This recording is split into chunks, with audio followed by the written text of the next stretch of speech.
మనం ఏదైనా ఒక ఫ్లేవర్ కావాలి, ఫ్రూట్ ఫ్లేవర్ కావాలి అని అనుకునేటప్పుడు సాధారణంగా మిగతా ఐస్ క్రీమ్స్లో ఏంటంటే ఆ పల్ప్ అంతా తీసి స్టోర్ చేస్తూ ఉంటారు, ఎప్పటికో అది యూస్ చేస్తూ ఉంటారు, దానివల్ల మన థ్రోట్ అనేది ఎఫెక్ట్ అవుతూ ఉంటుంది. బట్ వేరేజ్ ఇక్కడ మనకు చూసుకున్నట్లయితే టేస్ట్ విషయంలో కూడా మనకి ఆ కొట్టొచ్చినట్టుగా అది తెలుస్తుంది అనమాట, రెండింటికి డిఫరెన్స్.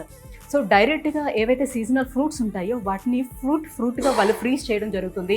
ఎప్పుడైతే మనకు కావాలో దాన్ని తీసి అప్పటికప్పుడు ప్రిపేర్ చేయడం అనేది జరుగుతుంది అనమాట. సో అందులో ఉన్నటువంటి ఎసెన్షియల్స్ ఏవి కూడా చెడిపోకుండా ఉంటాయి, పడవకుండా ఉంటాయి. మన బాడీకి కావాల్సిన అంటే స్టెబిలైజర్ అవ్వడానికి, ఆ థిక్నెస్ రావడానికి వాళ్ళు కొన్ని రకాల కెమికల్స్ని యూజ్ చేస్తారు, చెప్పాను కదా.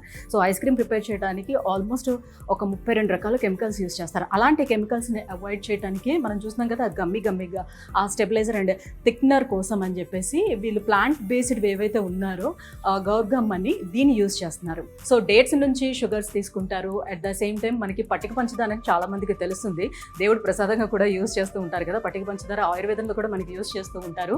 సో ఆ పట్టిక పంచదారని యూజ్ చేస్తారు. అలాగే కోకోనట్ షుగర్స్ని, ఇకపోతే మనకి జాగ్రీ కూడా మనం చూడొచ్చు. సో బెల్లం అనమాట. సో బెల్లం ఏదైతే ఆర్గానిక్గా వచ్చిందో అందులో కూడా ఎలాంటి కెమికల్స్ యూజ్ చేసిన బెల్లాలు కూడా మనకు బయట దొరుకుతాయి. అలా కాకుండా ఆర్గానిక్ బెల్లాన్ని యూజ్ చేస్తున్నారు.